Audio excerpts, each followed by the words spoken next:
He is a Republican congressman from the great state, swing state of Ohio. Bill Johnson is here. He is the president of Penn Financial and the author of The Next Great Bull Market. Business expert Mac McCall is with us. She's a contributor to the Daily Beast. Our friend Elise Jordan is back, and she also, what was your position with Condi Rice? I was a speechwriter for her. For Condoleezza Rice.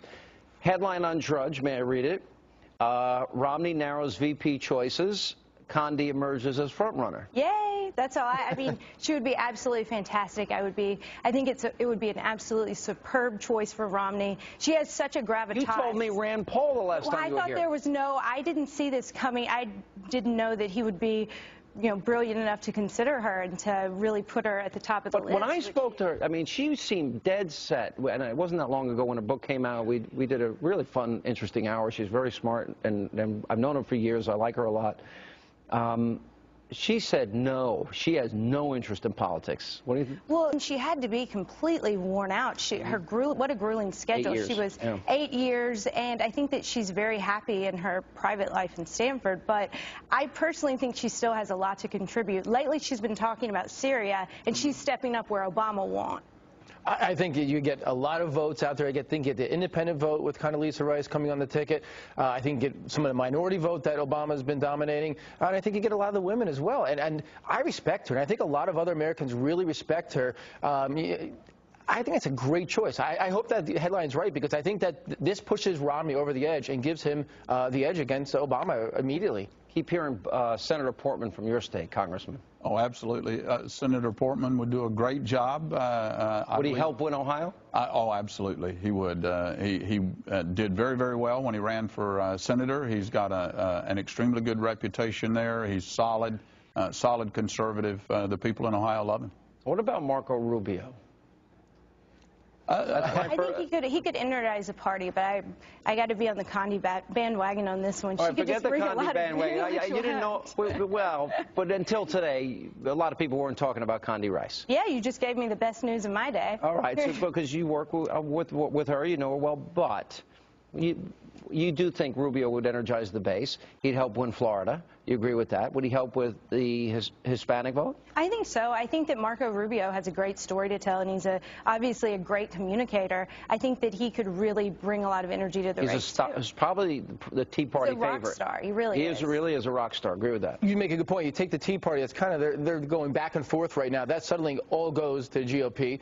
I love Rubio. I mean, that'd be my choice if I was Romney right off the bat. And it gets a young vote. I mean, a young vote, again, is something that Obama's been dominating. If we can get that young vote to switch back over, especially the way the economy is going. His life story is so compelling. I mean, and so interesting. What do you think? Not your heart be troubled, Sean. The idea here is the referendum is on the president and Joe Biden's performance. So Governor Romney can pick a number of people, whether it's Rubio, Portman, or Condoleezza Rice. It's going to be better than what we have now. Do any of these attacks that we've been hearing this week about, first it's the Cayman Islands. Now they're saying he might be indicted because he worked at Bain longer than he said. I mean, this is how absurd things have gotten. Do these attacks work, or do they chip away at the one thing the president held on to for a long time, likability, and now people, I think, are seeing him as dishonest. Republicans want dirty air and water, et cetera. Well, I know in Ohio, the people in Ohio get it. Governor Romney's idea is you risk your own money. You put it up, you create jobs, you hire people, you put the economy back in motion. The president's idea is you take more money from those people, you grow big government, you tax them to death. Listen, they're bashing the rich. Who buys lottery tickets, Sean? Mostly people that aren't rich, right? We all want to be rich. Americans want to be rich. Why is that a bad thing? I buy lottery tickets and I play blackjack. Yeah, no, okay, plenty of people who have money but still choose to buy lottery tickets. But that said, I think that this class warfare is a huge mistake for the Democrats, because at the end of the day, Americans are going to say, what have Democrats and big government done for me lately? He has nothing to show. He has unemployment at 8%, at above 8%. But we have fewer Americans working than we did when he took office. And Romney created jobs. This president, the biggest deal he ever did, Trump says this all the time, is hit the Resco House deal, which was corrupt. He hasn't. I can't find a job that he's created. He's lost 1 million jobs since he's. And how can you vote for a president when either you're out of a job, your neighbor, or somebody you know is out of a job, and not for a couple of weeks? I have friends that have been out of jobs for over a year. Joe Biden calls that a depression. Let's don't forget, 88.5 million people of working age that have left the workforce. I mean, the unemployment rate is much higher than 8. Much higher. Yep. If we had the labor participation rate we had in 2009, it would be 11% now nationwide. Got to take a break. More with our great American panel straight ahead.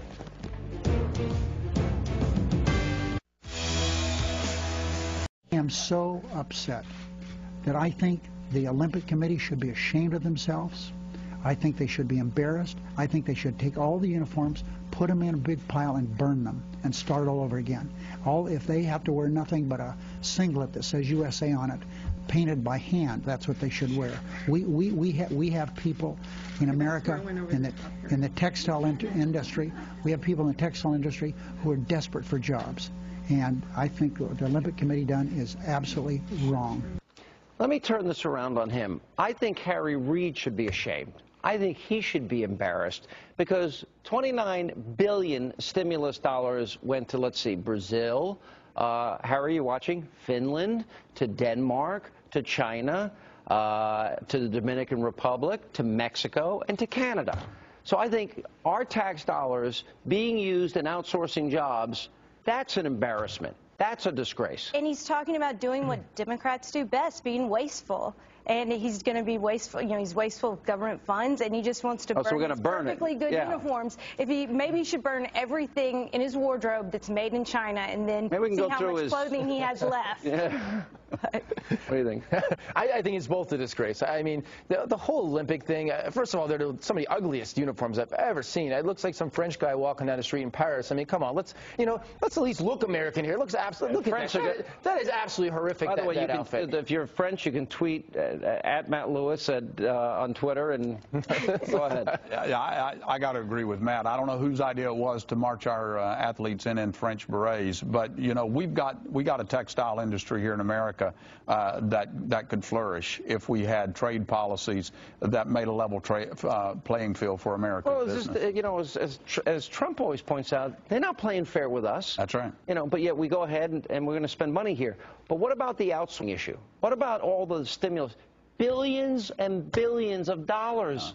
You know, we're helping build cars in Finland, you know, eco cars. How about here? You know, we're helping Brazil, discover oil, and we'll be the biggest customer, and we're giving our money for that? Sean, we had companies that got stimulus dollars, hundreds of millions of dollars in stimulus dollars, that promised to do business here in America and wound up sending all of that money overseas, and then said, okay, no problem. This president wants to talk about outsourcing. He is the biggest outsourcer ever with our money. Yeah.